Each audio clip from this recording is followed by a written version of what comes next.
Stop! Yo! Something tells me to kill him dead up in this piece. Angry frustrations I shall release, cause I'm about to let loose the beast. Ha! Hear ye, all you asshole MCs. It's time to throw a party for it's the doomsday. If your leader, Captain Ass Crack. If you want protection, play the rear. No man in this world I fear. My sound beats down for your protection. I advise you wear headgear. I spill the beans on Bruce Wayne, known as Batman. Can't no crusader, just your average white man. Who me, I'm black man. More superhero than Letterman. I come equipped with joints like these to be the shit, removing the S to the back. And somehow I still make hits. Don't you look around, I need you thinking like the space between an asshole and clitoris on a 50 homeless woman. No, ain't that some shit? You bite too many styles, that's not hard to believe. Your captain's Alibaba and you, one of the 40 thieves. Trying mocking, trying to reach my levels like peas when storm creates obese monstrous mechanisms like this. I've been around and seen a lot of MCs get wrecked from a lack of respect because there is no competition. I've been around and seen a lot of MCs get wrecked from a lack of respect because there is no competition. I've been around and seen a lot of MCs get wrecked from a lack of respect because there is no competition. There is no competition. Competition is none. God bless the child who sparks it off like the sun. Ha! You don't understand. I be black man changing like a chameleon. I worth every bit of 6 million. MC rotisserie, they call me the colonel. From spirit the six spice that brings about death, downfalls, and funerals. I do you stunt MCs like Knievel with my evil. Ask my lord, he broke the mold and made me the unbeatable. I am the shepherd when rhyming, bringing silence to the lambs. Clary's with father beans in the nice candy, crumbling kingdoms that have the rulers resort to ruling shanties. Bringing crews, send them in the twos. I'm Noah. In the ring, I do him Apollo Creed. Ivan drag off the Balboa, constricting rhymes around neck, stopping breath, foot on neck. He can't breathe. Pierre, bring on tombstones and soft soil. Be all you can be. It ain't much. Ask any GI, I'm the builder, gets them caught up in the clutch. There's no survivors when they fuck around with the do-or-diver. Oh my God, Rizzo Rizakin is the high wire. I've been around and seen a lot of MCs get wrecked from a lack of respect because there is no competition. I've been around and seen a lot of MCs get wrecked from a lack of respect because of no competition. I've been around and seen a lot of MCs get wrecked from a lack of respect because there is no competition. There is no competition. Competition is none. God bless the child who sparks it off like the sun. I clash like the Titan, took him harder than the Kraken. Stole by the head of Medusa. Beat this maneuver. Styles of grains of challenges like the industrial Hoover. I get them open like butt cheeks on a porno freak. Have them screaming something terrible like sorority grease. I be the greatest killer of all time. These mustache bouts to leave him KO on couch longer than Rip Van Winkle. With a flash of furious tongue that clashes clay like Cassius Hinkle. I land on them seas like abandoned islands. Sending out SOS, some old shit you ain't heard before. Leave the fifth mark, you're soft as fur, man. I hit homers and run like OJ, spilling a Bronco on the highway. Boy, you lying MCs sure are dandy, so I cross-pollinate to make you daffy lying pussy. Wallowing in a field of crabgrass ass rappers. Tell them to run, oh my God. Here comes Kid Law. Go tell your mama.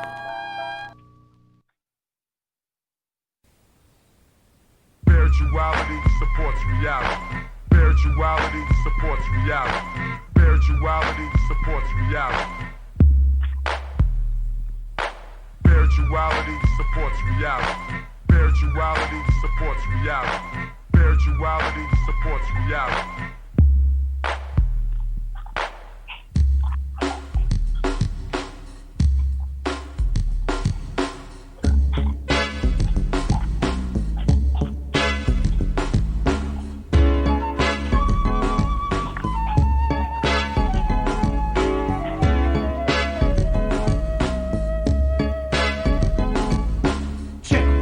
This is an African set, more respect. I saw the light and now I got to reflect straight back. Here's a little message while you live, and what I got to give is somewhat positive. Spade, the brother's gonna serve rhythmatically. Pass up on to you what was taught to me. That was Afrocentricity about being spiritual. So here we go to proceed quite lyrical. Praise the one for which I pledge my stand.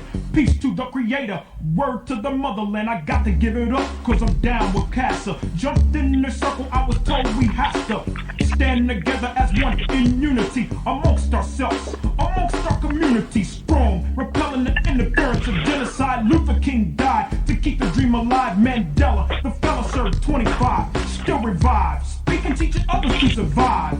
And look, Taurus, the Nubian place. Your mind is a waste if you don't know your race or heritage. History of the Afro-American, who's truly African. African, there's no comparison. We're all the same underneath the skin, whether dark or light. You might be my kid, so I relate to my brothers and my sisters. See, to the east, to the east, to the east of me. We traveled over here by slave ship. I dropped a bomb on the Uncle Tom, who ain't hip, straight to the situation of the Asiatic nation. I slapped him in the face with righteous information, stating diseducating only facts and reality that's well supplemented by spirituality.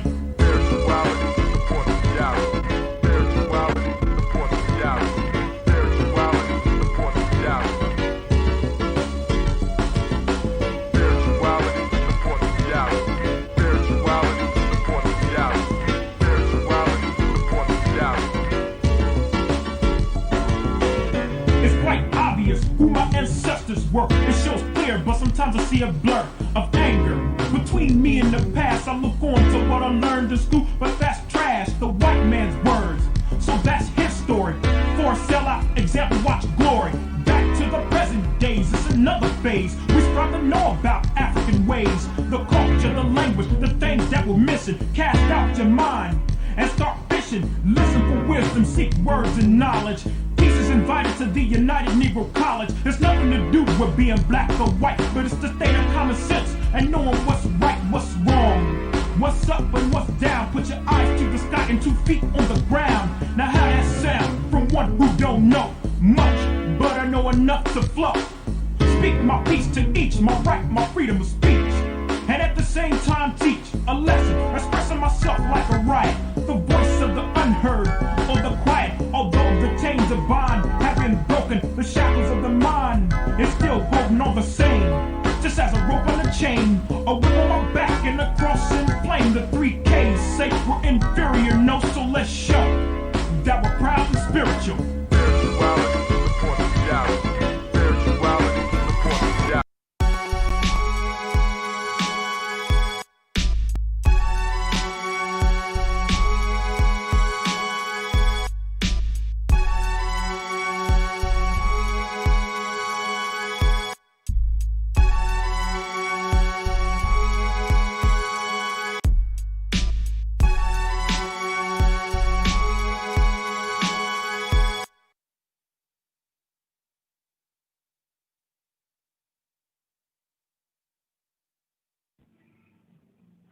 The African Heritage Diet consists of 6 lessons. Lessons where we reach back to our African heritage to find culturally appropriate health and wellness practices that help us to move forward as a people that are whole in mind, body, and spirit. Lesson 1 is herbs and spices. Lesson 2 are greens. Greens is the widest part in the base of the African Heritage Diet food pyramid, so many greens should be consumed. And as you move up the pyramid, those are the things that you consume in lesser proportionate amounts. Whole grains, lesson 3.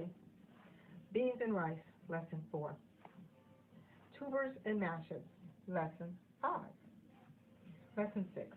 Fruits, vegetables, and a healthy lifestyle.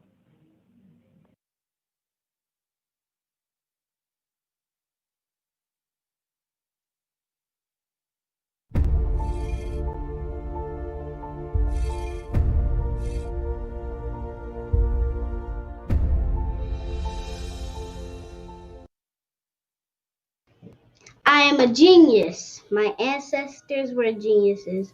My ancestors have made me a genius in all that I think, say, and do. I must declare myself a genius. I am a genius. Whenever I am myself, I practice my geniusness and do great things. All my thoughts, choices, and deeds must express my geniusness. I am a genius. My decisions must always be in the best interest of myself, my family, my people, and my God. Only then will I and everyone I know that I am a genius.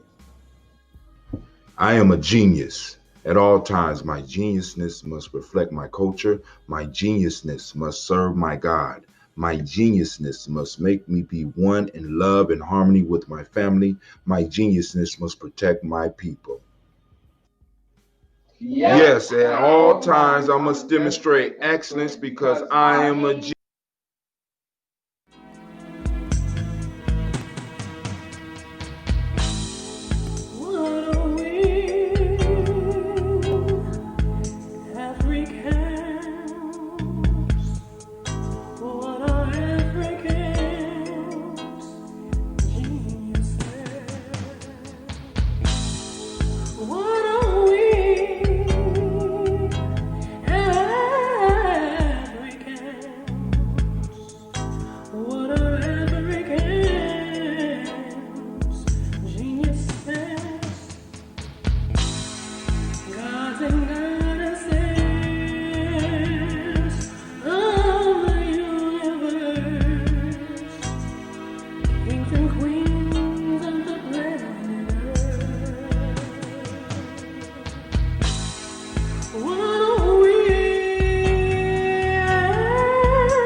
African goddesses were black, not just for the African now in the civilization of the Greek. The Greek was so profoundly affected by the Africans that the goddess of chastity was a black woman, Artemis. The goddess of wisdom was a black woman, Minerva. The goddess of beauty was a black woman, Diana. And many of their great mythological figures which were critical to the vision of history, the history of the Greeks in the Odyssey. The woman who draws, who has the power to draw Odysseus and all his crew into her, is Circe, who is represented as a black woman with African features on the Greek vases. The woman who helps Jason win the golden fleece is a black woman, Medea. The woman who marries Perseus, the Greek hero, is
What is a lion without his pride? What is a whale without his pod? What is a monkey without his troop? What is a wolf without his pack? The answer is very simple. They are the same thing that a human being is without a tribe.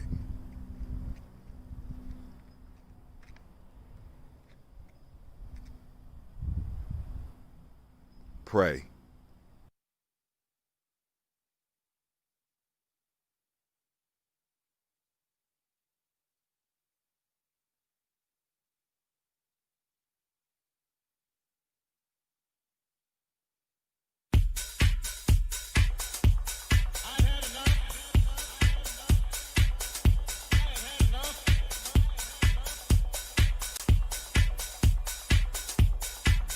Peace, this is Brother Hatim, and you have joined us on Gye-Nyame Journey Radio. Be sure to check out our site and subscribe at tribe.gyenamejourney.com.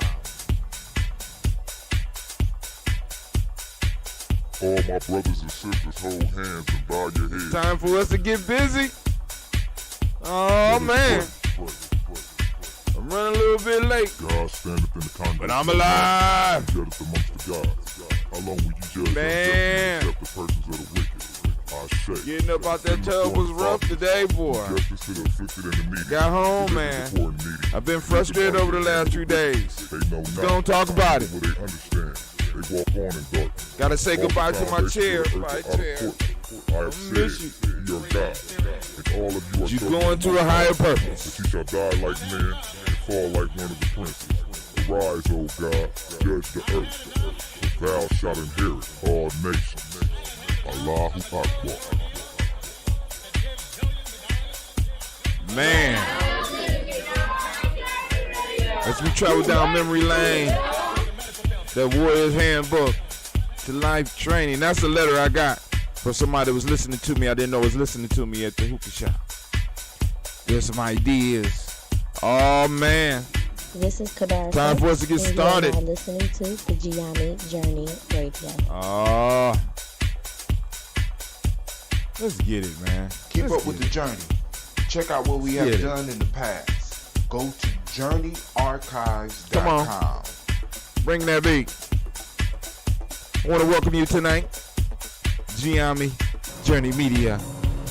This is Adnan Sheik, We aka are Ace, live from Shisha doing Lounge. folk And you are tales. now listening to Gye-Nyame Grown Journey folks. Radio. Send the babies to bed. About to have some real talk tonight. We're going to talk about this dragon mentality. The dog in the manger. I know y'all like, what in the hell does a dragon got to do with the dog in the manger, brother? I read that folktale before. I don't see any similarities between the dragon, the mind state family, that we often run into. This is Adnan Sheik, aka Ace, live from Shisha Lounge. And you are now listening On to Folktales for Gye-Nyame Grown Journey Folks, we Radio. often find out that these folktales have a lot to do with our lives today, even though they may be thousands and thousands of years old. Dog and Manger is gonna hit home, man. Tell you Anime like them. Tell them Anime. Oh, we're gonna bring it in this week. We're gonna bring it in, fam. We about to listen. We about to get up, move from this location to our new location. Welcome to Gye-Nyame. Family is about to get going. All We're gonna my start Southern nation building. out there. I want to give a shout out to my mom. I give a shout out my dad for raising me and my family for being around me. And I want to give a shout out to the people of my generation that's trying to do something big. Man.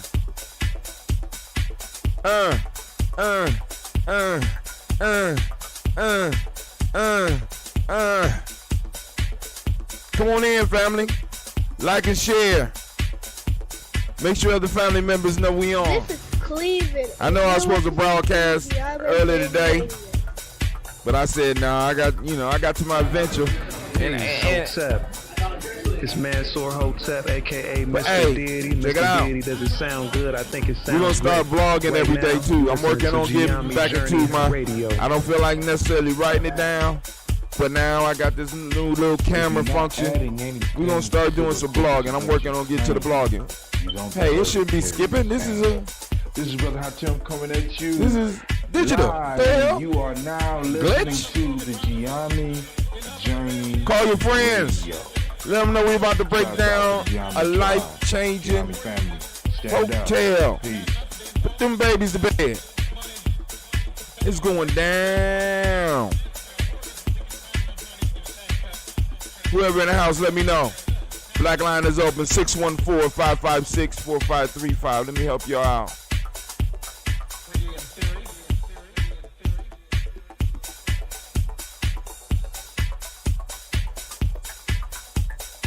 Black line is open.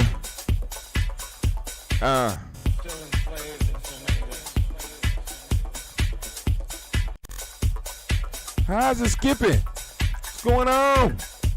Am I overburdening my CPU? What's going on? You don't deserve But you know, I got a Ryzen 7 coming, but I think it's an older one. And you are now listening to the So we're gonna have to really put some work in. We're gonna put some work in on this desktop. Me and Cleve, we're gonna put this thing together. Well, me and Cleve and the girls. I'm gonna let the girls participate too. But we're gonna put something together. Radio. But we might not never have to worry about none of this stuff for at least the next 3 years as we start growing. Especially when we building our own social media site, Brother Hatem. We're building the promised land. Yeah, we building the promised land. You are now You're gonna be able to be you. on Gye-Nyame Radio. Well, at least if you're a G&J Media supporter. Man, I had enough too. I've had enough. Had enough.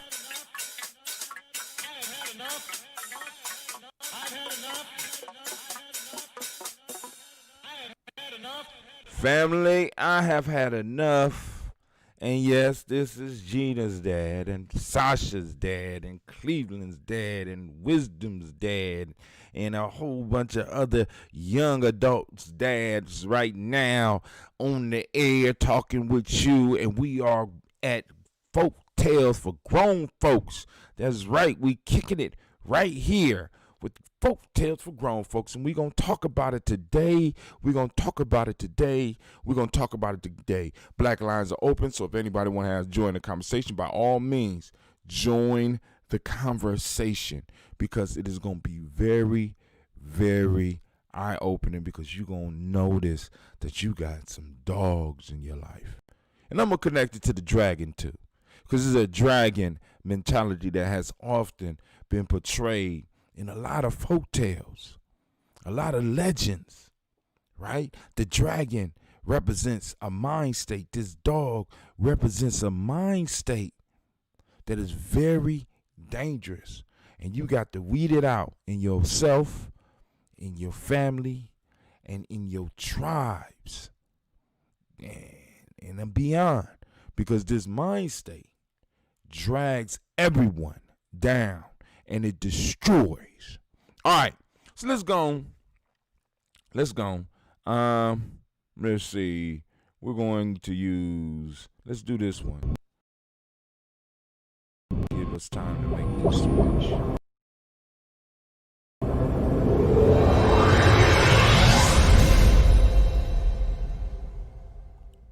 Oh, I did it already.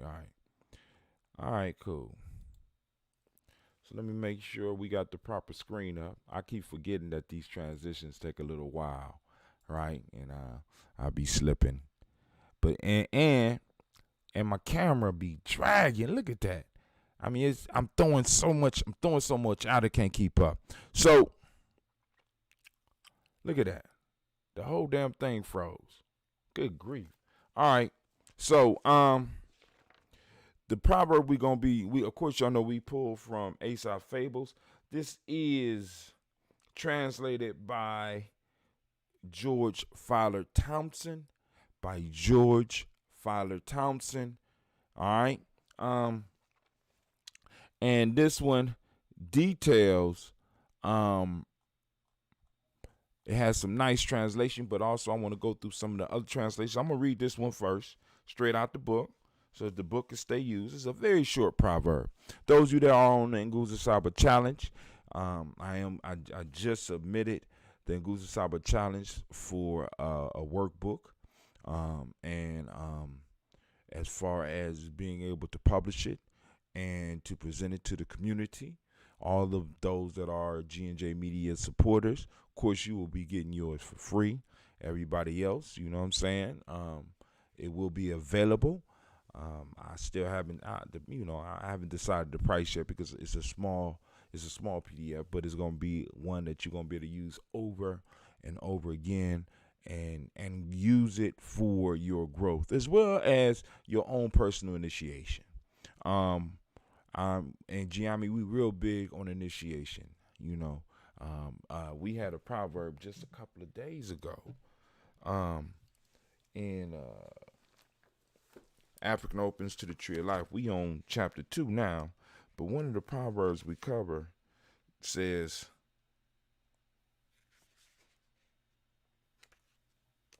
about initiation. Initiation teaches perpetual initiation, right? In Gye-Nyame Journey, we're big on initiation, group initiations, as well as individual challenging themselves. As a matter of fact, I am proud to say that we have a young brother that has decided to take himself through an initiation. Actually, maybe two brothers. I only spoke to one. I'm old, so people don't let me know what's going on. But I think we had two brothers going out for an ablation. They went out to California to meet with some of our family members out in California, some of our Native American brothers and sisters out there, to go and go through the amblacha and bring something back for the family. There was a challenge. For those of you that know, we were planning to have a camping trip in August. And one of the things that the young brothers, and this is wild to me, one of the things the young brothers wanted to do, they wanted to do a sweat lodge. So they go to Royalty and they're like, yo, man, we need to do a sweat lodge at the camping trip. You know what I'm saying? And our family here that sweats, here the sweat lodge is stable and is permanent, but it had to close down because the family moved. But we do have family through Simba that provides the Simba Nation with the sweat lodge. And so Royalty was like, man, we're not going to be able to afford to do that. He said, we can't, he said, well, Brother Devin can run it. I said, what?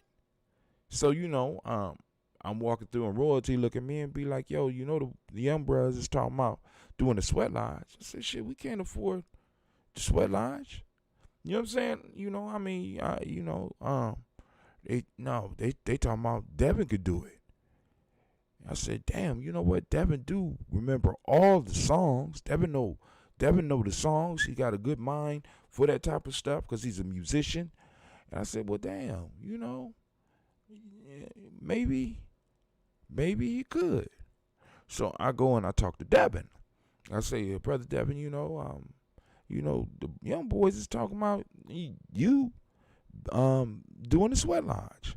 I mean, because we do know how to build one because we had at least 3 generations, 3 groups of young people of different age groups that all went through and participated in building this sweat lodge. They know what to look for. You know what I'm saying? They know how to structure it. They know how to tie. You know what I'm saying? I said, cool. So Devin says, well, let me call our brother Naichi and get permission.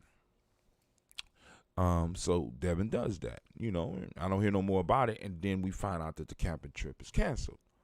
So I call one of the young brothers because I found out he had a business venture, and I won't talk about it right now. I'll wait till we get back so that we can go on and announce it to the family here.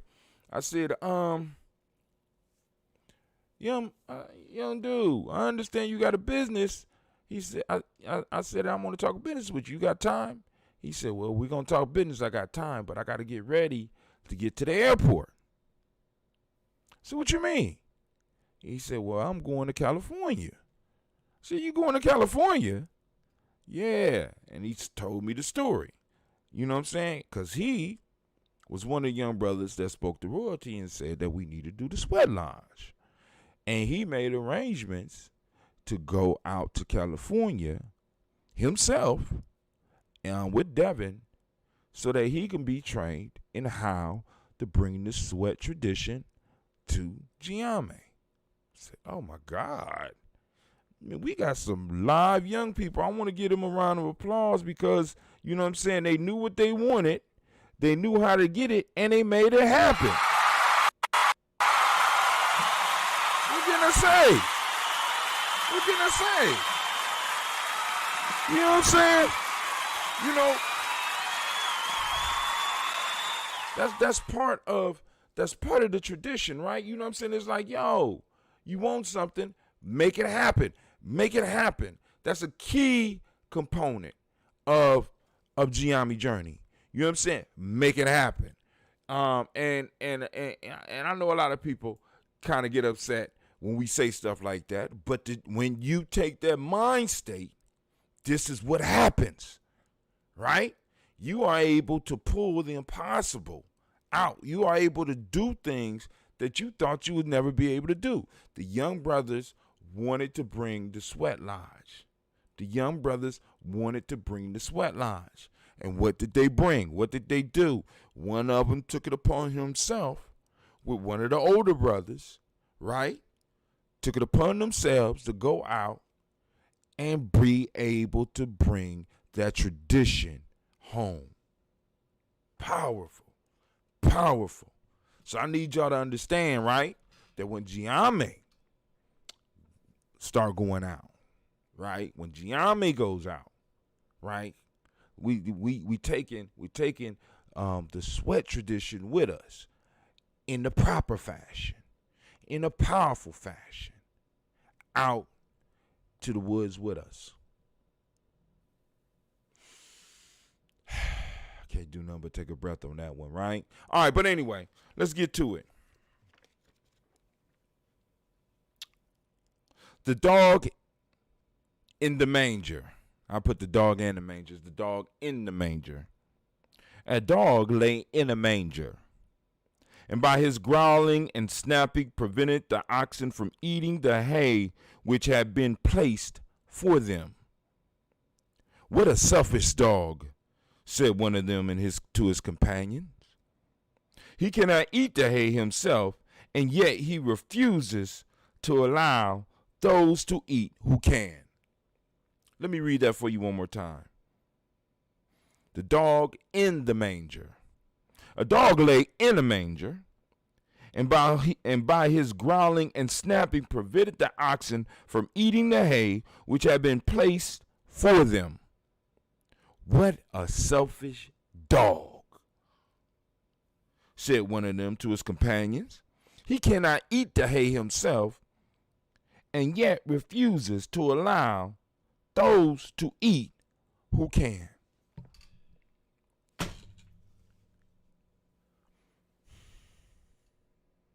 How many times have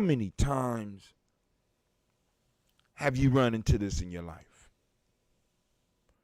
How many times have you been an ox? How many times have you been a dog? I know I've been both of them in my life. Shit, sometimes I've been the hay.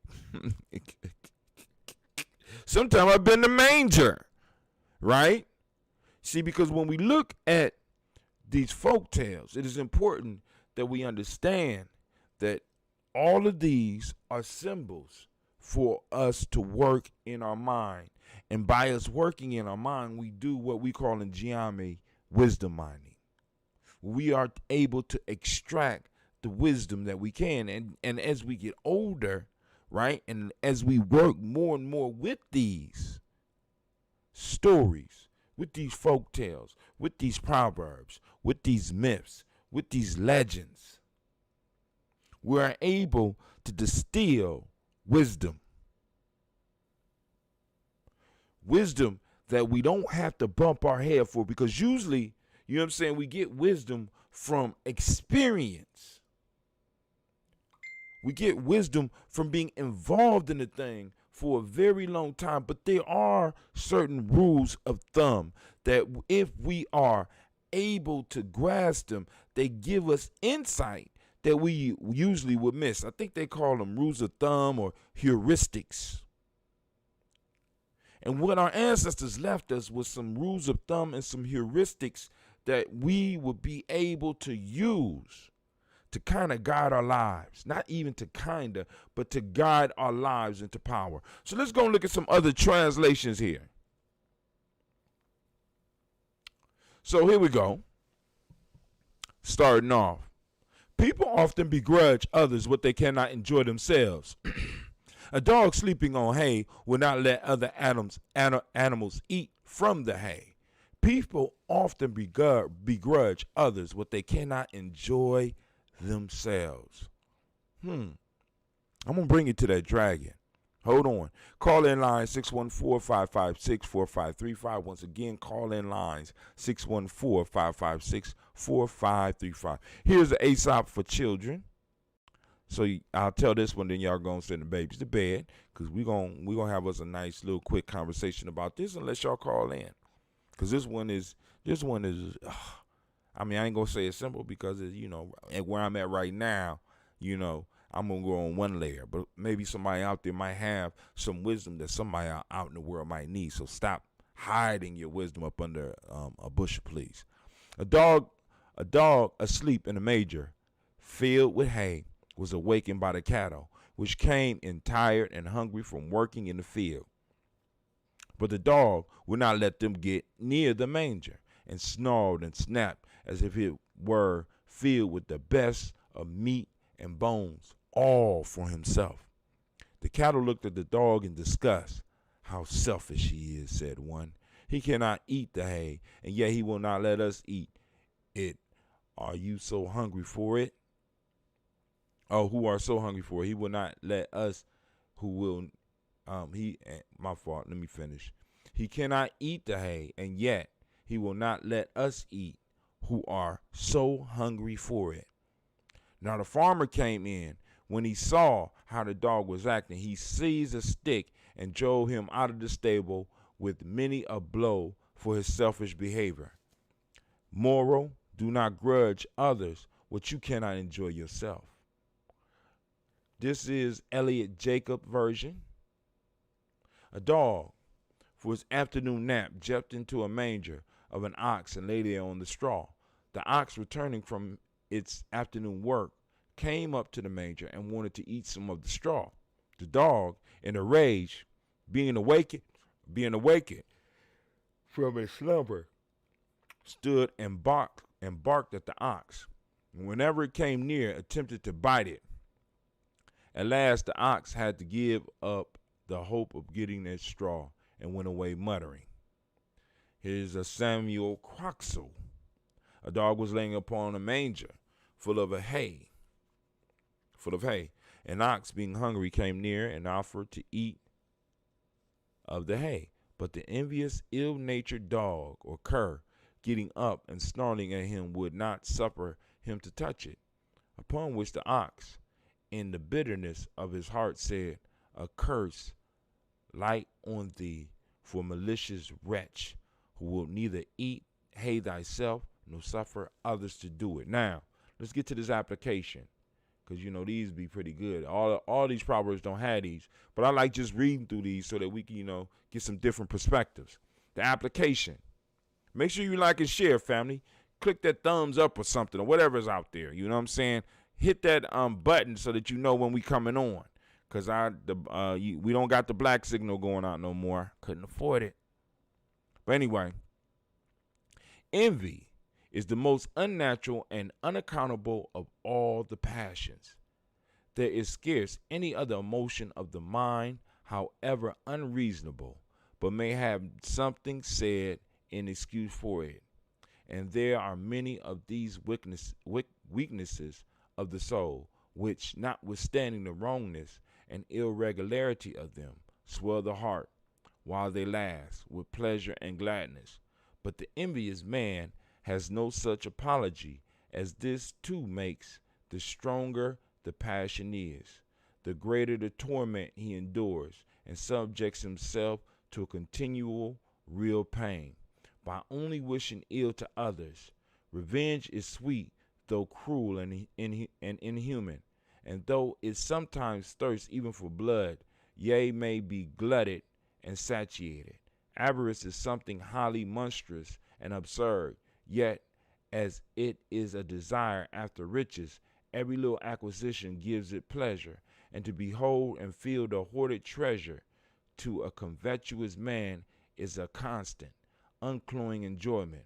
But envy, which is an anxiety arising in our minds upon our observing accomplishments in others, which we want ourselves, can never achieve any true comfort unless in a deluge, a conflagration, a plague, or some general calamity that should befall mankind. For as long as there is a creature living that enjoys its being happily within the evilest man's sphere, it would afford nourishment to his distemperate mind, but such nourishment as will make him pine and fret and emaciate himself to nothing. Now, this is JBR collection, and then we got the Townsend, and then we done. We ain't got to read the Townsend again. A dog was lying in a manger full of hay. An ox, being hungry, came near and was going to eat of the hay. The dog, getting up and snarling at him, would not let him touch it. "Surely, creature," said the ox, "you cannot eat the hay yourself, and yet you will let no one else have any?" Come on, man. How many of y'all got this type of individual in your life? How many of you are this type of individual in your life? You get satisfaction and joy from being able to deny others things that you cannot have, things that you cannot use. This is why I kind of describe it as a dragon mind state. in many cases, it is a West Asian mind state, right? Because the dragon plays a very large role in their mythology, in their legends, even in some of their folk tales. The dragon. Why do I compare this to the dragon? The dragon in these stories always hoards something that it cannot use. In Tolkien's A Lord of the Ring, the dragon was sitting. Was it Lord of the Ring? What Lord of the Ring is the one before Lord of the Ring. Well, anyway, the dragon sat on mountains and mountains of gold. And you often hear in these stories about dragons snatching up all the treasure of the land. Dragons snatching the virgins and keeping them in a cave. And the dragon can make use of neither one. It just didn't want anybody else to have these things. And in order for others to have it, the dragon had to be slayed. Let me say that again. In order for others to have these things and put them to use, the dragon had to be slayed. Dragons didn't go to markets. They didn't need gold. Dragons couldn't do nothing with a human female. But it hoarded all of this stuff, just like this dog in the manger. Its pleasure was to bring pain and sorrow to others because it controlled something in his life. The little small little bit of control that it can have, it'll hang on to it and it will stop you. How many of y'all done ran into this in your career or in your education or in your personal relationships? Individuals that just sat on shit that they could not use, sat on ideas that they could not use, and begrudgingly held it from you. They wouldn't let you in the manger to eat, even though you put the work in out in the field and you deserved the food. They would get violent with you and feel totally justified in the bullshit that they did. Oh, yes, family, this is a story about you. This is a story about me. Because many of us have been on both sides of it. If we're going to be honest with ourselves, many of us have been on both sides of it. There's a sick type of pleasure that comes from being in the position that that dog is in. It's a sick little power that comes along with it, as they talk about in this piece right here. In the application, envy is the most unnatural and unaccountable of all the passions. There is scarce any other emotion of the mind, however unreasonable, but may have something said in excuse for it. And there are many of these weaknesses of the soul which, notwithstanding the wrongness and irregularity of them, swell the heart while they last with pleasure and gladness.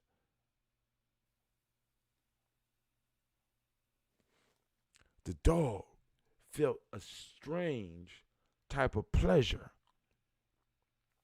from being able to stop these other animals who could use the hay. The dog used the hay for nothing but to lay on.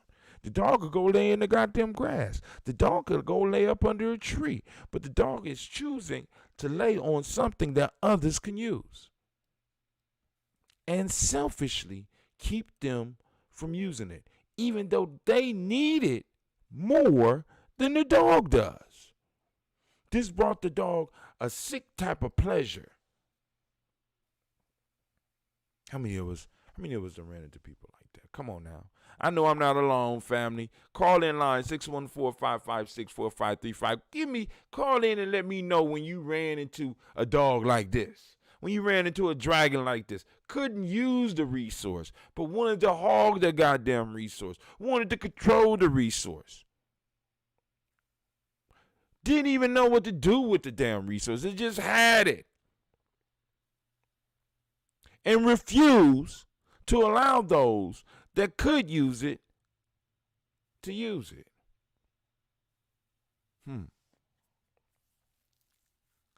You know, Y'all know I could take this to reparations, right? You know I can, right? I'm gonna let y'all do that. I'm not gonna take it to reparations, right? Because we got a bunch of dogs sitting on some goddamn hay that they can't use. That they can't consume. The cow can consume the hay and turn it into energy so they will be able to go out and work. But the dog could do nothing but sleep on the hay. A commodity that the dog could find in many other places. But because the dog was able to feel power, a sense of control that outside of the manger he couldn't maintain. We see in one of the stories that the dog, what treatment the dog got when the master came into the manger and saw that the dog was hindering its progress or his progress. Beat the hell out the dog. Get out of here, you mutt. Just like with the dragon, you got to vanquish. You got to vanquish the dog. You got to vanquish the dragon so that you could get access to the resources in your life. What is the dragon that's stopping you from moving towards what it is that you want? What it is that you need to be? What it is that you was born, put here on this planet, decided to return here. Yes, Brother Hatim said that. Decided to return to this planet to accomplish. What is it? What is the dog? What is the dragon that's stopping you? What is the dragon or the dog that you have to vanquish? See, because what's crazy to me is that the ox is bigger and stronger than the goddamn dog. Dog might be a little bit faster, but it only take one kick. Only take one goring of a horn to knock him off, but the ox is not willing to, in a sense, vanquish the dog. And was going to be satisfied with either waiting for the dog to decide that he was going to leave or waiting for somebody to come and remove the dog. And many of us take that ox's mind state when it comes to us getting what we need, especially for our people.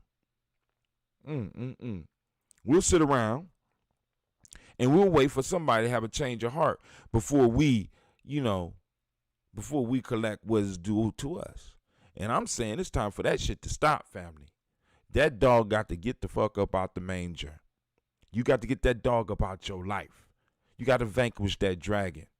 You got to destroy it. Call in lines open 614-556-4535. Call in and tell me about some of the dogs in your life. You know what I'm saying? Let's talk about them. Let's talk about how to put this dog on the goddamn leash and keep him up out your manger. Man, let me go give me some ambrosia. That cool, refreshing drink. Hey, Cleve. Hold on, family. It's Real Life at Gye-Nyame Journey. Let me give y'all a commercial real quick. I'll be right back.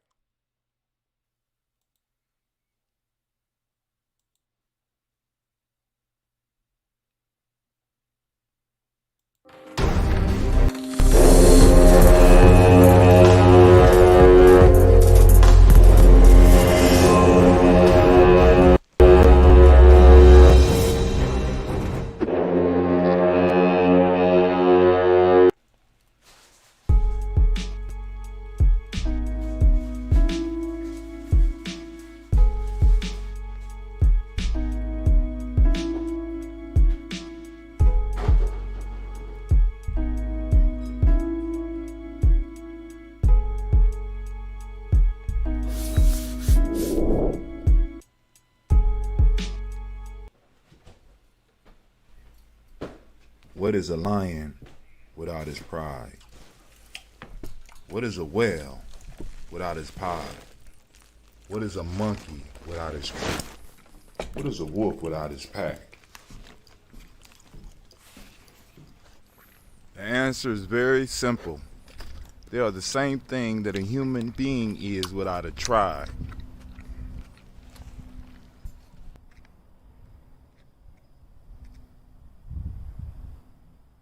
Pray.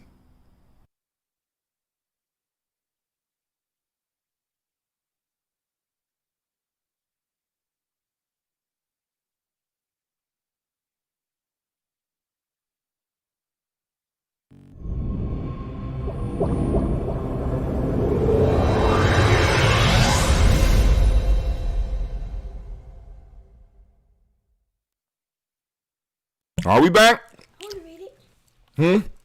Are we back? Yeah, we back. Let me make sure everything is up. We back? Think we back. Okay. All right. We back. All right. So, I'm going to pop one of these bottles. Got a few bottles. And I usually don't cool mine. But the reason I'm cooling some of these is because I wanted them to stay ready because I'm going to pop one of these bottles from one of my brothers when he get home. Right? So, we're going to go on and pop it. I'm going to move it away from the, Yep, move it away from the electronics. But I want to make sure y'all can see it. All right, you ready? Ooh, that's nice. But you can see that smoke coming up out of there? It's nice and cool, though. You know, you pour, you let a little bit of the smoke go down there. Oh, man. This one been sitting there for a while. I want y'all to look at that. Look at that. That's that ambrosia. That cool, refreshing drink. When you let it sit, you know what I'm saying? Let it sit and age, right? All right. Oh, my God. I see y'all tried to hide the cherries from me. Y'all hoarding the cherries. Come on, man. Drink before you waste it on my stuff. That was mommy. You put on the Yeah. Yeah, my brother gonna love this. But he ain't gonna get this one. Anyway. But yeah, so now. So what dog is stopping you? What? Or better yet, who you stopping? See, because the strongest part about these folk tales is that sometimes we have to face the fact that we are not always the good guy in the story. You know what I'm saying? But I'm on, you know, you can share whatever you want. Lines are open, 614-556-4535. Black lines are open, 614-556-4535. I want to talk about those dogs. You know what I'm saying? I mean, if you a dog, call in. Let me holler at you. Let me deflea your ass, right? You know what I'm saying? Because some dogs just need to be defleed. You know what I'm saying? They got a little bug up their ass. You understand? But hold on. Yeah, we missed something. It said envy pretends to no other happiness. So, I mean, and you know, the language is kind of funny. It said envy pretends to no other happiness than what it derives from the misery of other people, and will rather eat nothing itself than not starve those that would. I want you to think about this. Brother Kwame put pray up there. Shouts out to Brother Kwame. I see you out there. Envy pretends to no other happiness than what it derives from the misery of other people. Does that not sound like the goddamn situation we are in right here in North America? Envy pretends to no other happiness than what it derives from the misery of other people, and will rather eat nothing itself than not starve those that would. I'm telling y'all, I do not pick this shit. You know what I'm saying? We are going in order. If this does not fit the situation that we're dealing with reparations, if it does not fit the situation that we're dealing with as we are in COVID, if it does not fit the situation that we're dealing with in our education system, which we really need to talk about, because if we are seriously talking about reparations, then we definitely need to take control of the education system that is influencing and molding and shaping our children, because we got dogs in the manger. They're not allowing our children to eat, and they would rather starve themselves to death as well as starve our children to death rather than allow them to really eat upon the wisdom that will allow them to improve themselves. We got dogs in the manger in our lives. We got individuals that would rather hold on to us. You know what I'm saying? They would rather hold on to us and do absolutely nothing with us. And but as long as nobody else can get with us. We got jobs that's doing the same thing. I'm going to hold on to you. You know what I'm saying? Because I don't want nobody else to have you, even though I ain't got no use for you. And some of us are acting as dogs in our own lives where we're keeping ourselves stuck and starving even though there's a whole world for us to eat on. We're holding ourselves back.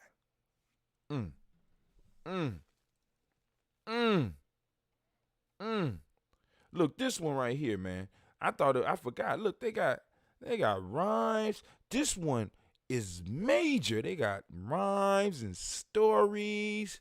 You know what I'm saying? For this one, the dog in the manger. Cow sought a mouth full of hay, but a dog in the manger there lay. And he snapped out, how now, when most mildly the cow adventured a morsel to prey. Don't be selfish. Man, oh man, oh man. I'm quite sure if I read it in Latin, we would get the same idea. You know, but I ain't gonna hold y'all up because I see y'all quiet tonight. You know, hey, we still got the morning toast. Good God Almighty. And it's still holding on to a sweetness when you put it in the fridge. The one good thing about putting it in the refrigerator, even though y'all know I like mine, the one good thing about putting it in the refrigerator is slows down the process. Don't stop the process. It slows down the process. And it's like the bacteria and the yeast take its time with the honey, man. But all right, so let's talk a little bit about Gye-Nyame and some of the stuff that's coming. So one of the things I want to start trying to do a little bit every day is I'm gonna start going back to doing some blogging and some a little bit more. I ain't gonna say planned out because I hate, I like being spur of the moment, but I'm gonna do some more some pre-production, pre and post production pieces as far as a vlog. I'm opening up Gye-Nyame Journey, Gye-Nyame.com again, because we're about to make some major shifts.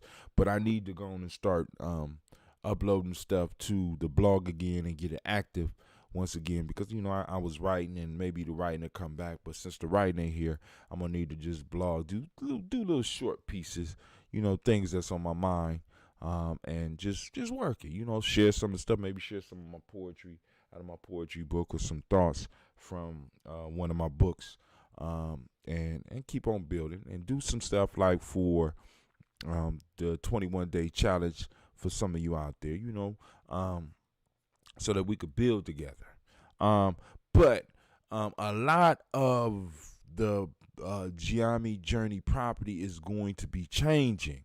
So I want to get your minds ready because, in a sense, we will always be at gnjmedia.live, but in many ways we're going to have to leave, right? Because in many cases, some of this stuff is sort of like being coming out of the field, moving towards the manger, and there's a little dog sitting right there. And the dog won't let me get at the hay of the people, right? We got little gatekeepers that's stopping us. You know what I'm saying? I mean, because like I said, I appreciate what I've been able to do on Facebook, but it's very limited on what I could do at Facebook. Why?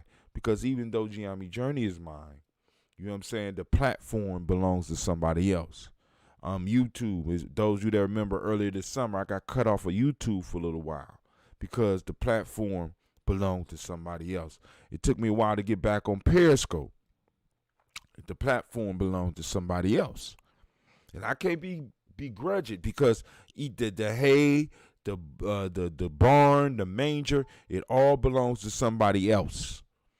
And one of the things that we wanted to move towards in Gye-Nyame Journey is being able to have our own manger with our own hay. And to be able to own the hay and be able to own the manger and own the land that the hay came from. So one of the things that I'm looking forward to being able to open up to the people is a promised land, right? Where you can actually come and be black. We can actually talk about our shit. We can actually post up shit and speak our minds, right? Speak our minds. And it's ours. You know what I'm saying? Like I said, and it's coming. I just want y'all to understand that. You know, and like I said, it will be open to those who are supporters of Gye-Nyame Journey. Right now, that's a little bit, that's 20 plus the members of Gye-Nyame right now. You know what I'm saying? But I imagine as we start doing more dope stuff with it and start bringing out more content, we'll get more people there. See, because oftentimes I hear people say, we need our own platforms. We need our own this. We need our own that. You know what I'm saying? Let me just give you a story. I ain't gonna give you a story. I'm just gonna let me make it all the way raw. People always want something all the way till they find out that they don't have the luxuries that other people were able to provide. Right? I'm gonna keep it all the way real with you. Right? So we'll open a platform, and because that platform is not as easy to navigate as Facebook, we'll leave it. We'll leave it. Because it don't have the amenities of Facebook, because it didn't have the time, the money, nor the resources to develop as Facebook did. See, especially for us old folks, that what we got to understand that by the time we got to Facebook had possibly been around for a few years, and they had learned and they built up to being $1 billion company, because it didn't start off as $1 billion company. It didn't start off with being able to run ads and being able to make money and being able to invest back in their product. They started at a certain place. They developed a certain group that decided to use this and found it useful and made it useful in different ways. And then they were able to build up. And the only reason you were able to use it is because advertisers advertise on it. That's why when you go down your timeline, you get special posts with ads on there. You even see Gye-Nyame Journey running ads on there. Same thing with the Google stuff. Same thing with YouTube. Unless you like me and you pay not to have ads. But all these platforms had time. And what we start to find out is that we have, like, I done had motherfuckers. Let's just keep all the way real. I done had black folks tell me, we need our own land. We need our own land. We don't need no money. We need land. Say, hey, brother, sister, we about to go out to the woods. I'm scared of bugs. The fuck? So you want land, but you want land fully developed and developed to a point to where you have total control of the bugs. If you want land, you get land. Exactly as it is. Not with no goddamn apartment complexes on it. Not with no electricity running into it. We have to be willing to start somewhere. So, Brother Hatim, how you going to fund this? I'm funding it right now because we have 20 million. Y'all know y'all be like, Brother Hatim, you doing a lot with these 20. You're goddamn right. With the 20 people that I am going to move mountains. I'm going to do whatever I can, because I know with the 20, if I'm able to serve the 20, they will tell other people the Gye-Nyame journey served them so well and brought such value to their life that by the time we look up next year, that 20 will grow exponentially. What do you mean, Brother High Tim? So exponential growth is 1 goes to 2, 2 goes to 4, 4 go to 8, 8 go to 16, 16 to 32, 32 to 64, 64 to 128, 128 to 256, 256 to 512, 512 to 1024, 1024 to 2048, 2048 goes to what? 4076, right? It goes along the lines of, because our people are like, once you really start servicing our people and we start harnessing the power of reciprocity, we allow a process of exponential growth to start happening within our community. Now, what starts to happen is that other people see the exponential growth, and what happens is, if you are not dedicated to what you're doing, you get the exponential, you get it right up to the point of exponential growth, and when people notice it, you sell it. Gye-Nyame Journey we ain't in the selling business. We in the building business. How you sell a nation. How you sell a tribe. Right? You know what I'm saying? Because for years I couldn't understand the philosophy of some people. They'll start some shit and then they'll turn around and they sell that shit. I understand from the angle of being able to finance some of that stuff and not being able to take it to the next level. But we're trying to build some generational shit. But we have to start somewhere. So I'm saying all of that to say this, that part of the piece that's going to happen with this is that it's going to be open up to tribe supporters and tribe members only. Only. Because that's how it's going to be financed. Because it's those people who believed in what we're doing. Those people who in those pieces of hay, you know what I'm saying, that was able to slip past the dog and was like, yo, Gye-Nyame, I'll give you an opportunity. Right? We'll give you an opportunity. We're going to build that shit. Right? Because I had a couple of subscriptions and I'm already starting to cancel some of these subscriptions so that I could go on and take that little bit of money and start investing it in building up this platform. I want to control the server. I want to control how the server get to the internet. I want to control what's placed on the server. That's nation building. And it's starting with absolutely nothing. It's starting with the bare dirt that's there and turning that dirt into a home.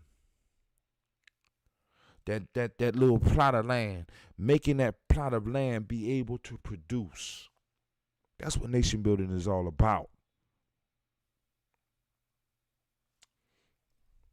Sort of like making that ambrosia. Take a little bit of honey and green tea and make a beautiful drink. It's beautiful. And god damn. In the new place, I am going to have some refrigerated ambrosia. I appreciate what the refrigerator did to this shit here. Because it's been sitting in there for months.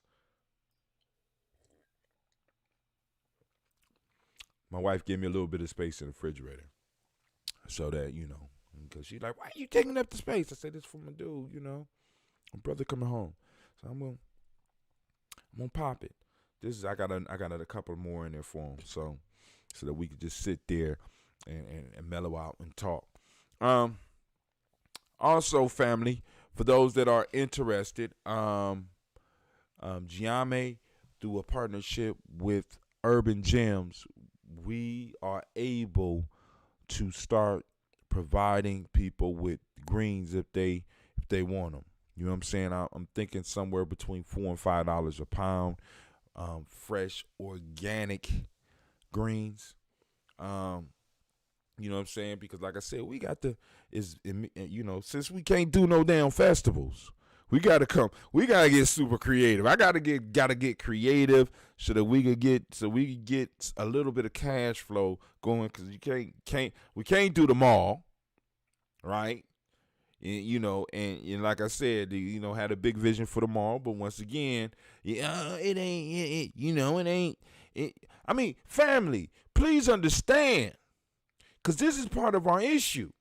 You want all the comforts. You say that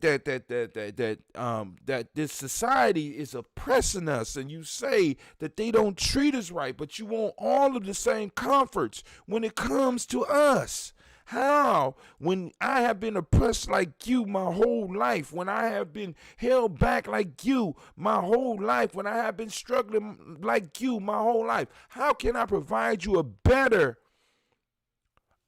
experience, a more comfortable experience? I could fulfill certain aspects of it, but how do you expect me to give you the creature comforts that a motherfucker that's been robbing the world for the last last couple of thousand years can bring you? How do you expect it from any one of our companies, any one of our businesses? We say we want freedom, but we don't really want freedom. We just want to be comfortable. So why don't we be honest? Let's stop calling it freedom, and let's just call it, we want comfort. We don't want free. We want comfort. I don't like sitting on the floor. I want the couch.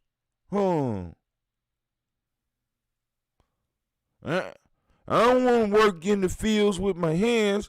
Give me a mule or a tractor or something. Don't want freedom. A lot of y'all want comfort. And I'm not mad at you. I don't blame you. You've been trained for it.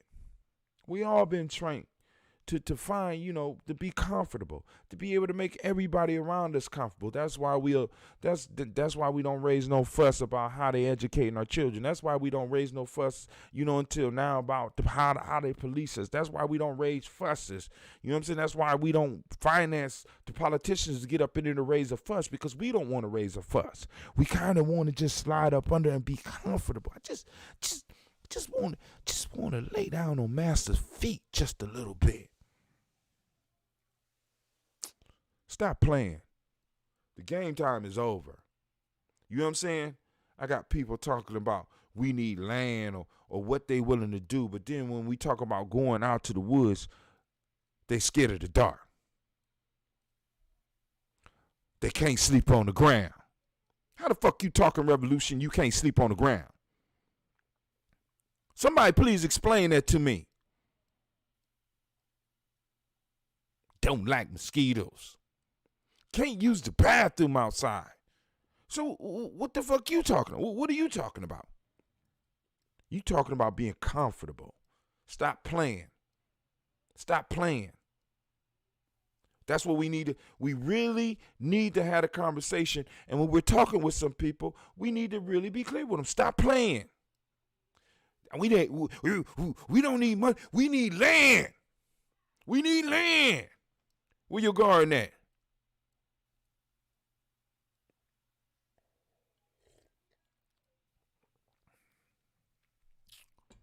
And if I'm not talking about you, don't get offended. Right? Don't be that dog that when I toss the rock and it hits you, you yelp. If I'm not talking about you, don't worry about it. Make sure you like and share this with some of your dog friends out there. Because that dog just want to be comfortable. I want y'all to remember the dog. In many of the stories, the dog was just laying on the thing, and the ones that could use the hay came to get it. They eat it. The dog was just comfortable. The dog just wanted to be comfortable. And it made him feel good that his comfort came at the suffering of other people, the uncomfort of other people. And many of the people in our circle get a sick type of comfort, a sick type of power feeling from us being in the position that we in. Because if we all in this position, they can stay comfortable. Stop it. I want free. No, you want comfort. You want to be comfortable. Call in line 614-556-4535. Please call in if you disagree with Brother Hatim. This is Folk Tales for Grown Folks. We are talking about the story, the dog and the manger. And the question I'm asking is, who is the dog in your life? Or in whose life are you the dog? Give me some examples. 614-556-4535. How long we been streaming? I done went off. I done lost track of time. I done lost my goddamn mind. Right? I lost my mind. The man is crazy. He crazy. I'm telling y'all he crazy. He crazy. He's just crazy. I'm just trying to tell you. But the truth of the matter is, family, we got to start being real with ourselves. What are you willing? What are you really willing to give up? Right? So once again, like I'm gonna present, because I demonstrate it to you all the time. I do the best I can. I put stuff together, and we throw it out there, and then I get people complaining and shit. Ain't big complaints, but it's just, you know what I'm saying? You want to be comfortable. Just admit it. Right? You just want to be comfortable. You don't want to be free. You just want to be comfortable. You need to stop lying to yourself. Really, stop lying to everybody. Because those of us that want to build, we got to understand that we're going to be uncomfortable. So, like, for example, when we open up this site, right, and the social media piece going off, I'm guaranteeing within the first 15 days, right, I'm going to have people dropping off. And that's cool because I already told y'all, because of what we doing and how we doing it, we're going to grow exponentially. We're going to lose some first because they're going to be like, I can't use the site. It's too complicated. Well, is it? What is it? Well, I can't just push a button. Give us time. Give us time. We got one brother developing this. We got some young people that's coming up that's going to be looking at some of the issues and looking at some of the problems and going to be able to work through it in time. But no, they're going to go, you know what I'm saying? They're going to go back. And that's cool because Gye-Nyame Journey still going to maintain a presence on Facebook. We're going to maintain a presence on all these other things, but we're going to do our primary shit on our own. Somebody just called in. This brother Hatim. Thank you for joining us, and I hope you have been listening and ain't just calling in. Who this? This Chaka. You ain't been listening. I have been listening. What's the name of the folk tale today, man? You talking about the dog. Okay, I'm sorry. I apologize. I stand corrected. Go ahead, brother. Go on, throw some of your insight in there. Hold on. No, this hot 10. This hot 10. So, yeah, I got a brother that's listening in. Can you repeat the folk tale so that we both got an idea what's going on in the conversation? Y'all seen how Shaka flipped that on me and shit, right? That was cold, Shaka. You cold with it, bro. You artist, man. Right on. This is called the dog in the manger. The dog in the manger. A dog lay in a manger, and by his growling and snapping prevented the oxen from eating the hay which had been placed for them. What a selfish dog, said one of them to his companions. He cannot eat the hay himself, yet he refuses to allow those to eat who can. That's the story. What's your take on that? Well, it has a lot to do with the illusion of power. Mm. You figure if they can't eat the good shit that they intended to eat, then they ain't healthy. If you ain't got your health, then how you gonna fight? Right? All right. My take is it has to do with the dog seeing and wanting more than he can actually contain. So, and because the fact that he still knows that he's gonna need this later, I just can't consume it at this particular point. So I wanna save it. I look at that dog as being a good steward over resources. Now you do know dogs can't eat hay. Right, but he's still got the mindset of reserving those blessings that have been bestowed upon him. If I can eat it or not, it's a blessing. You gonna have to go. You are gonna break that one down because I'm looking at it. The dog could do nothing but lay on the hay. The dog can't eat it. The oxen can. They just been working in the field, and they trying to eat. And we got this dog laying on something that he can't even eat, and he's defending it.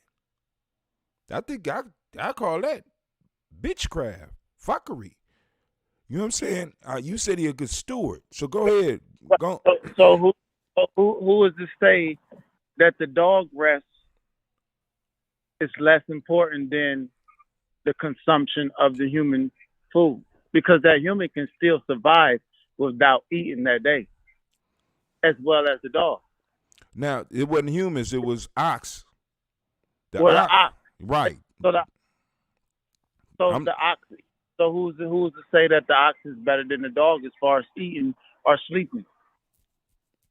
One comes with rest and the other one is eating. So who's to say it's important? Well, considering that the oxes was coming from the fields into the manger where they stay, where the food was put there for them.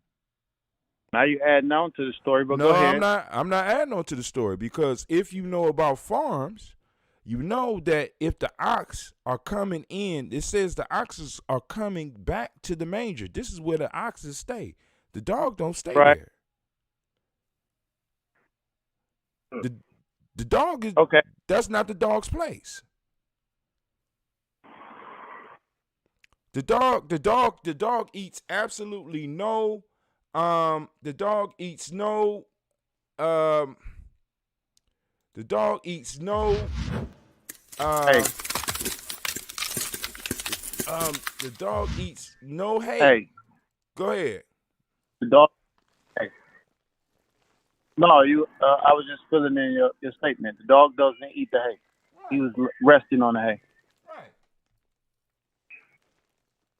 So, what is the purpose for the dog even being around? Oh, what if the hay was like what Crucial Conflict was talking about, like hay in the middle of the barn? Hay in the middle. What if the hay was that? Okay, I'm going too deep. I'm going to go back to y'all.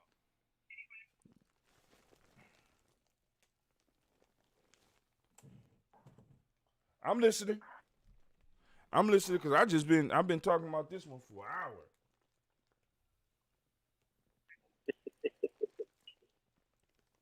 I just look at it. I like to look at it holistically because I could dig it. Say that the dog's importance of rest is less important than the ox.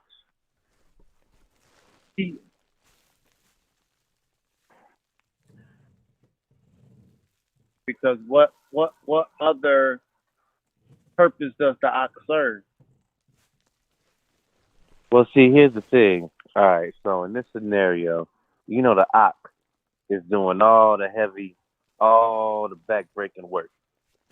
That's the their worth. That's their value. That's what they bring into trade. I guess that dog in this scenario is protection. But what if the dog is the protection of the territory and it needs its rest for nighttime? What if the dog is in a manger with the ox because he's an animal? And that's where all animals go, is in the manger. And at the end of the day, he still got the mentality that he is entitled. And so as he brings that into the manger, all he does is annoys all the other animals because they like, man, he can't even eat this shit. Why is he tripping about who and how much? And this dude, man, he need to mind his business. And that's how we stand with a lot of stuff. It's like, yo, when it comes to the way that your family eat, who is somebody on the outside of that who ain't contributing to the social economics of your household? Anything they say is irrelevant. Or what do you think, Hotcha? I'm just like, if we look at it, because homeboy, he got a point about looking at it holistically. And I could dig that. But the dog's home is not in the manger. The dog don't have a home. Well, if the dog don't have a home, then he's intruding on somebody else's home. That's breaking and entering. So if you bring in Shaka perspective, they're animals and they're all, you know what I'm saying, for whatever reason, being raised in this same environment. All right. Okay, go ahead. Because if you think about it, how the fuck did a dog just happen to roam up there and feel that it's safe to be laying there?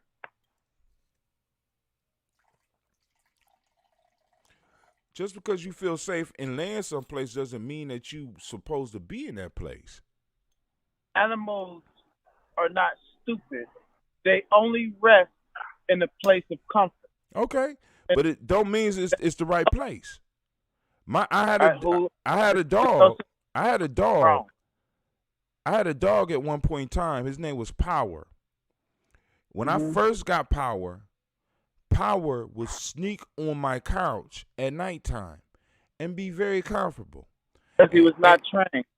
Yeah, but once he found out, my fact, one day I came downstairs and caught his ass on the couch, and he woke up right when I was coming. And the motherfucker crept off the couch trying to act like you didn't see what you just thought you saw. He knew he was wrong. It was a place of comfort, but he was in the wrong place. He was very comfortable. I could tell. All the way to me beating his ass. What are you doing on my couch? Just because you're comfortable in a place, it does not mean that it's yours. So the real question that it boils down to is, as you raise Power and then you move in that structure, you have to question yourself and ask, why did he feel comfortable enough to put his ass on my couch? What made him feel comfortable enough? There was nobody there. There was nobody there. And put there you go. Okay, so there we go. So now, when nobody was there, he took advantage of the moment. He felt comfortable. So if the dog did that, the dog is arguing about getting out of somebody else's plate, out of somebody else's space. As a matter of fact, the dog is fighting over something that the only thing he could use for is to lay down. We ain't talking about the ox coming from the club. We talking about the ox coming from a hard day of work to a place that is designed for them to be in. But the thing is, it's a manger. But here goes the thing. The differentiation is between the animals. The oxen, he cherishes work because he feels as if he do a hard day work, it's a good job. But peep this, the dog cherishes his rest because he has to rest up for the fight. And what he's resting up is for this fight that's going to come up. So I cherish my rest because my rest properly prepared me for the next fight that's about to present itself before me. So while you out there working and doing that goofy shit, I'm preparing for the next fight because that next fight is going to put me in the next position of comfort to rest. So, but the goofy shit that the ox is doing is providing the place that the dog was laying in the first place. The ox was working out in the field. The ox wasn't out grazing. The ox was out working and keeping, because if it's a manger, there's a farm there. You gotta look at it from this perspective because it's not goofy to the ox to do what he's been born and predestined to do, which is work. All he's doing is repetitive cycles. I do this, I work this, and I put this over here for this. So it's not goofy to him because he's doing what he's been born to do. He's not even looking at it from the perspective of this, da-da-da. No, I'm doing my life's calling, my life work. And so the dog, you saying the dog is doing his life work. Right. Right. But now, why the dog couldn't lay in the grass up under a tree? Why when the ox came, couldn't the dog got his selfish ass up and move? Because this is a story. The story illustrates selfishness. You do understand that, right? I can't say that. I mean, you don't have to say it. I mean, because if I go back, matter of fact, let's do that. Hold on. Dog, mind state of God, because at the end of the day, he said, "You've been put on this earth, now go take dominion over it." You know what I'm saying? So you said I'm expanding the story. You expanding the story now. That other motherfuckers have put up for you to lay up on.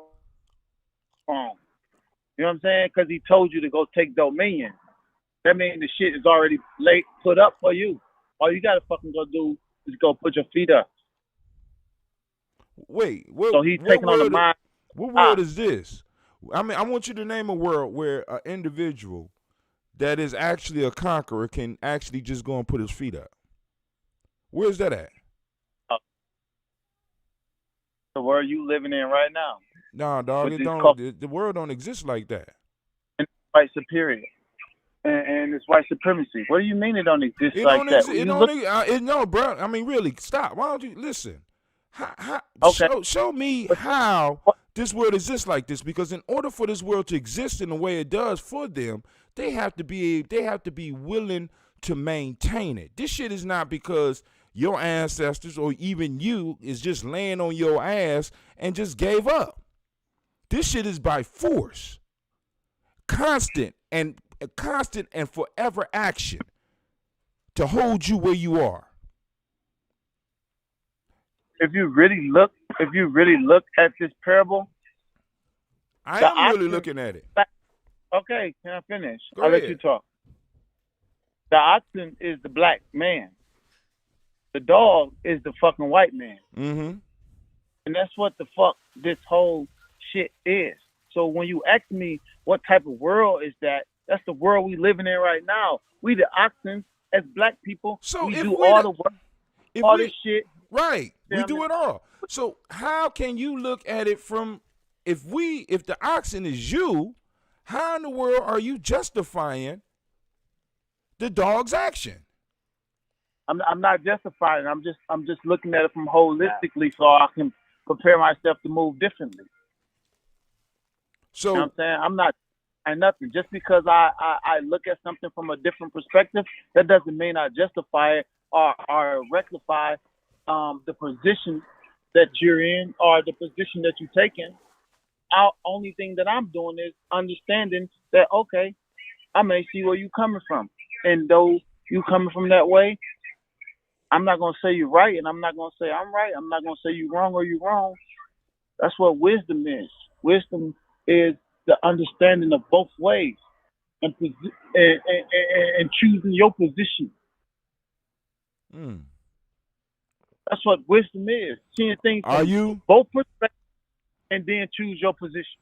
Are you able to look on the internet and see the show? Because I want you to look at the definitions that go along with this proverb, this folktale. Because the point that I'm trying to make is the dog represents a mind state that, as you say, is very much like the mind state of the motherfuckers that run this world. I'm going to sit on these resources even though I can't use them all. I'm going to control these resources, and I'm going to keep you from being able to eat that. Where we living in right now. Exactly. I agree with you. So when I look at it, you know what I'm saying, I have to ask the question, what possibly could the dog use the hay for other than just to rest on? But you still looking at the hay. You're not looking at the purpose of the rest. And that's a good point. That's a good point. Don't pay attention to the hay. But pay attention to so now he's so you see where I'm coming from? Okay. So now he's extending battle energy towards the ox. He's conserving his energy for battle. Why? While he's barking at the ox? Huh? But he's prepared to battle with the ox. Different scenarios. Now he's barking at the ox and all this. You said he was resting. If I'm resting, I ain't barking at nobody. I ain't doing nothing to nobody, paying attention to nobody. If I'm resting on my hay, it's not your hay. But I get you. I hear you what you're saying. Let me read the story again.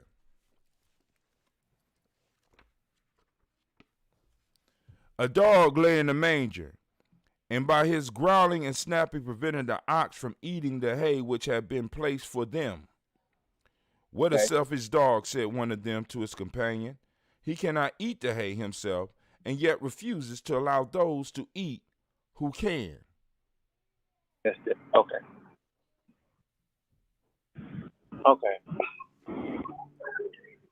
And then if you go to different verbiage in that one.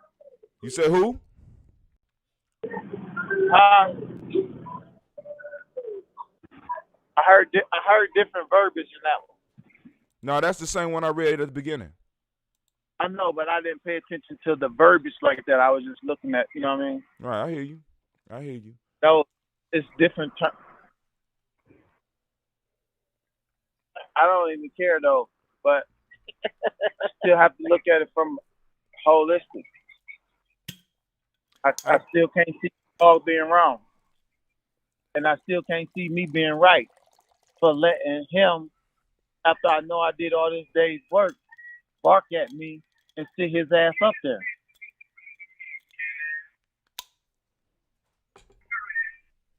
We're gonna have to do something. It's one dog. He just barking. I put this up here. I agree. For you. They should have gored his ass. That's what I'm saying. So you had to look at it from different perspectives. Now, but why he's for enough to just bark them all of my resources? But do you know the reason for the folktale? Why folktales were created? Sorry. You hear me, Black? Go ahead. I say no. I never heard the folktale. I like it. It's very interesting to me. But I'm coming in from a blind spot. I don't know nothing about no backdrop or nothing. All I heard was just a story. Boom. I understand. But I mean, and what you think? You know why? But do you understand why these type of stories would be created? I understand the purpose of parables. Yeah, I do. What are they? I mean, break it down for us. The purpose of a parable is to teach you a lesson. Okay, and that's all. Period. That's all I'm trying to get across to all the people that's listening. Yeah, a lesson. Okay, you understand? So what's your lesson? To get across? The lesson. The point is, don't be selfish, or don't let selfish motherfuckers stop you from getting what you supposed to get. Which, in a sense, is what you're saying. Because in a sense, you're looking at the oxen because, it's, like you said, it's only one dog. But the lesson is, I mean, you can't necessarily tell kids Well, I guess nowadays we do got to tell kids you should have gored that motherfucker. But hey, you can't really tell kids that because they'll be running around doing that all the goddamn time, right?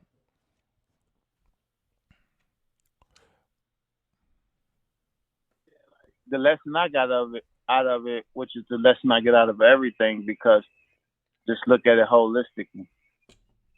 Like, so when I go in the situation, the lesson is, what other way could you possibly look at this from? Mm-hmm. How many ways can you view this angle? Like, when I go into anything, that's my perspective. Right. How many do you view this? Now, like, I'm going into anything like, oh, this is the purpose. It's no purpose. The purpose is, how many ways can you see this? But that might not produce the best type of life. Hey, well, ain't no right and wrong in this life to me. That's okay. I can't combat that. I know it. I mean, because it don't. I mean, you said that there's no right or wrong. That's okay. Let me tell you the way I look at it. If Shaka decides to do something and bring forth a manifestation of the fruits that he was reaping, that he was looking for, who am I to say he's wrong for the way he went about reaping his harvest? Bruh, listen.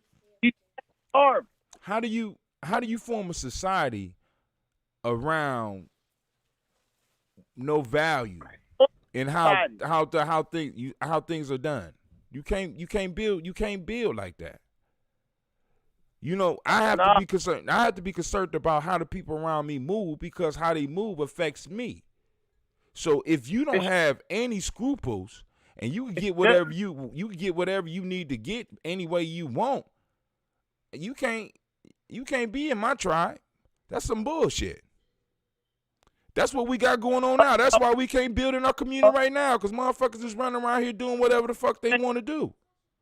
We can't build in our community right now because everybody want to play puppet master and they want to dictate how other people should move. You can't puppet master and dictate what it is for me, because your remedy. No, that's bullshit. That's that bullshit. Yeah, that's bullshit. You saying that you get to do whatever the fuck you want to do. That's bullshit.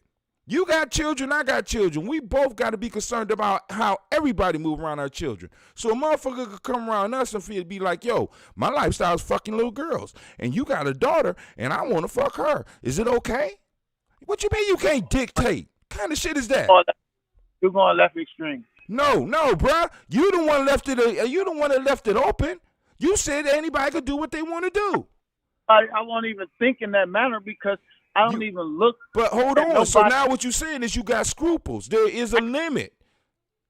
There's a limit, right? And that limit is set by society and is set by culture. And you got to have that in order to be able to have teamwork and be able for people to build. See, when you leave it open and be like, yo, we got to see. We've been seeing the whole world from both sides and everybody angle for so long that we done lost who the fuck we are. So everybody could benefit off of us, because I can't judge on how you get yours. Now you're contradicting yourself. You just said you judge. You said you got. Wait, time out. I just used an example. I just used an example. I ain't contradict myself. What I'm saying is you can't have a society where everybody can do what the fuck they want to do. There has never been a society like that.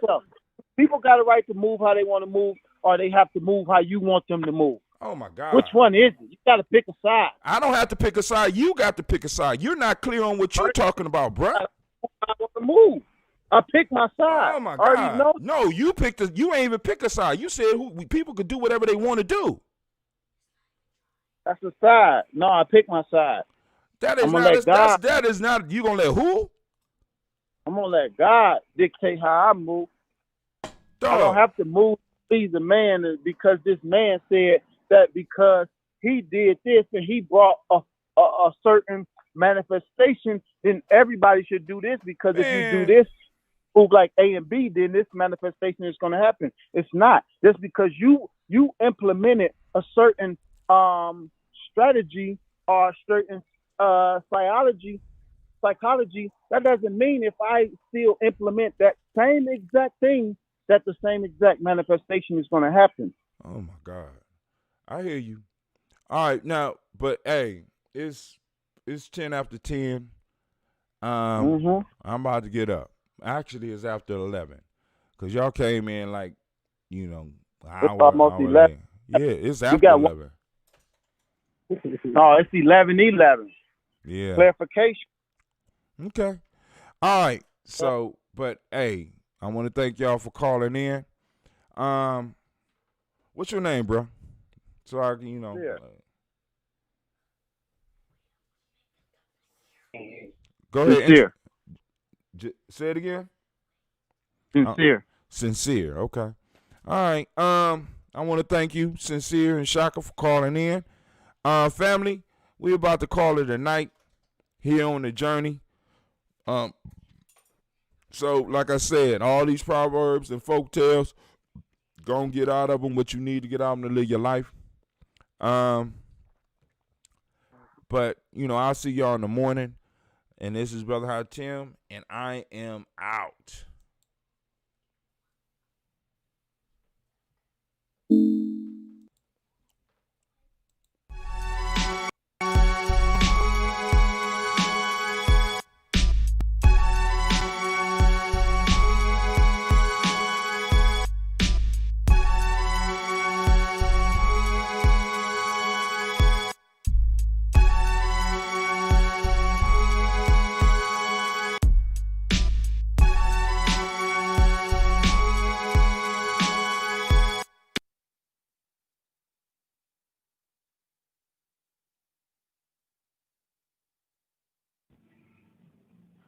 The African Heritage Diet consists of 6 lessons.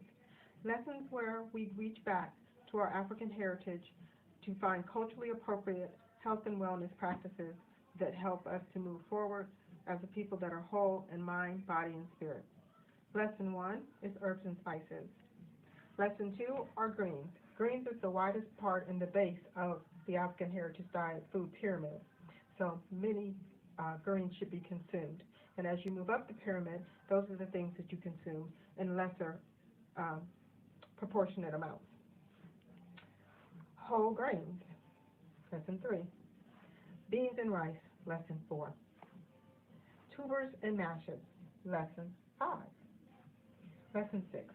Fruits, vegetables, and a healthy lifestyle.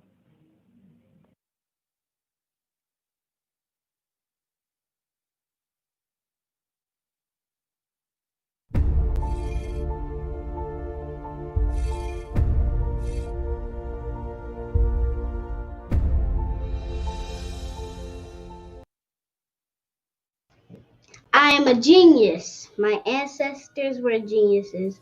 My ancestors have made me a genius in all that I think, say, and do. I must declare myself a genius. I am a genius. Whenever I am myself, I practice my geniusness and do great things.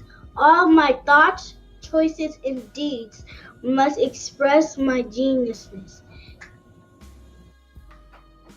I am a genius. My decisions must always be in the best interest of myself, my family, my people, and my God. Only then will I and everyone I know that I am a genius. I am a genius. At all times, my geniusness must reflect my culture. My geniusness must serve my God. My geniusness must make me be one in love and harmony with my family. My geniusness must protect my people.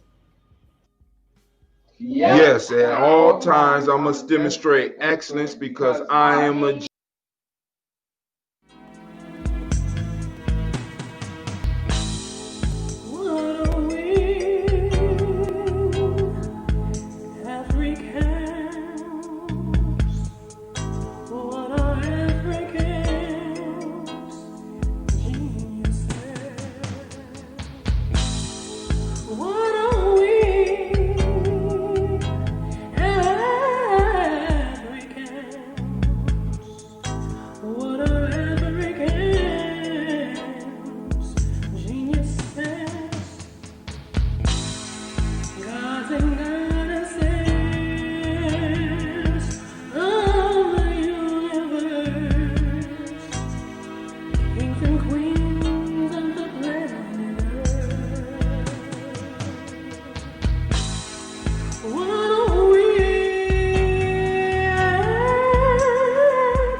women, but the most important goddesses were black.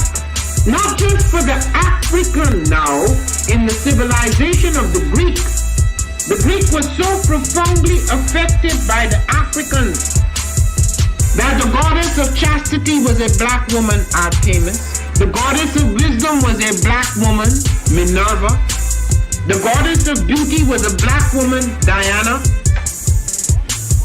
And many of their great mythological figures which were critical to the vision of history, the history of the Greeks in the Odyssey.